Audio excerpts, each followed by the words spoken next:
Hello and welcome to the Daily Comic and Collectible, episode 353. It's Spider-Man week, and today the collectible of the day is the Diamond Select Ultimate Spider-Man series, Tower Records exclusive, Maskless Spider-Man Polystone statue. This polystone statue of the Ultimate Spider-Man bust stands 6.5 inches in height and is 6 inches wide. There were two versions released. The original release with mask was limited to 10,000 pieces, while the maskless statue showing Peter Parker's face was a limited release by Tower Records, and it was exclusively released with 1,200 pieces. Even though the box and COA say 2,500 pieces, due to timing in the production. This statue was released in 2002 and was designed by Mark Bagley and sculpted by Sam Greenwell. Comes complete with signed certificate of authenticity and the production number. Released by Diamond Select and exclusive from Tower Records. Now, the comic of the day is Amazing Spider-Man, Volume 1, issue number 169, with a cover date of June 1977, with story by Lynn Wein, art by Ross Andrew, and cover by John Romita Sr. This issue is titled Confrontation.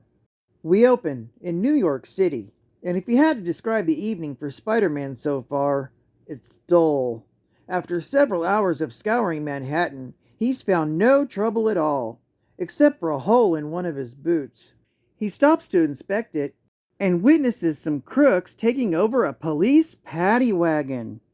After taking a lamppost and using the police van as a baseball and the lamppost as a baseball bat, he captures the criminals and prevents them from getting away. He then turns the van back over to the police, along with their guns.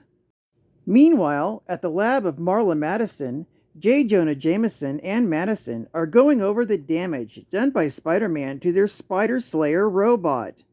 Jameson decides that it's best to go for Plan B. Later, Peter Parker returns home and is visited by J. Jonah Jameson, who immediately starts pulling Peter's hair and yanking on his face. It turns out Jameson thinks Peter's an imposter and wearing a mask. Jameson presents the pictures of the Spider-Man clone being disposed of, and Jameson believes that Spider-Man murdered Parker and took his place. Peter manages to throw off suspicion by showing Jameson a bunch of photos which he doctored for this occasion, and tries to make it seem as though Spider-Clone photos are fake. Peter explains that he faked the photos using a method called double exposure, a method of exposing two images on the same piece of film to create a new image. He had these specially made up just for this occasion. Jameson wonders how they could have been made if Parker had the source photos.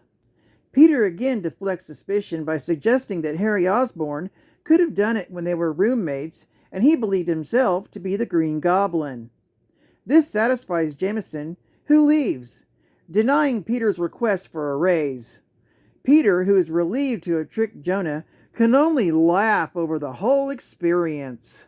Later, while web-slinging through the city, Spider-Man's spider sense brings him to the attention of a bunch of strange men who keep entering a derelict building one by one. Grabbing one of the guys off the street, he makes him talk, and he learns that he's part of a group of men who are using a laser to drill a hole into a specific subway tunnel. Spider-Man goes to the location and busts up the men. When he's finished defeating them, he's then confronted by their leader, Dr. Faustus. Continued in the next issue. Geek Fact: the photos of Spider-Man disposing of his clone were taken during Amazing Spider-Man, issue number 151, with the cover date of December 1975.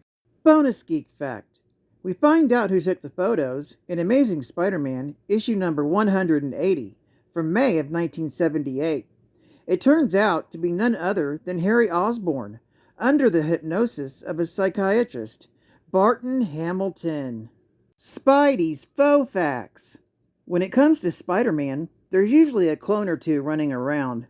This story centered around a clone created by the Jackal in Amazing Spider-Man, issue number 149, from October 1975. Even though the clones seem to have perished that same issue, it will resurface again in Web of Spider-Man, issue number 114, with a cover date of July 1994. Jinkies, that's 19 years later. Stan Lee sighting. Before making guest appearances in the Marvel Cinematic Universe, he made them in the Marvel Comic Universe. After Spider-Man pulls the wool over J. Jonah Jameson's eyes, Spidey decides to swing around town, flipping and flying, diving and dancing. A group of onlookers are amazed and comment how he's the greatest. A little boy asks Stan Lee what he thinks. He replies he's no Vera Valiant, but he'll do. And final geek fact. Dr. Faustus is a supervillain and is usually depicted as an adversary of Captain America. He's an Austrian psychiatrist and criminal mastermind who employs psychological manipulation on his enemies.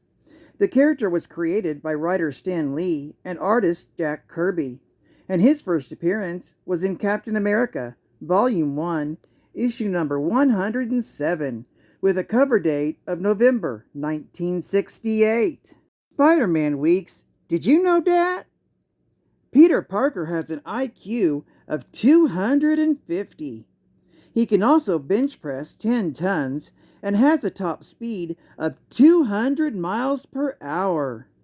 Spider-Man was the first teen superhero. All others before him were sidekicks to adult superheroes.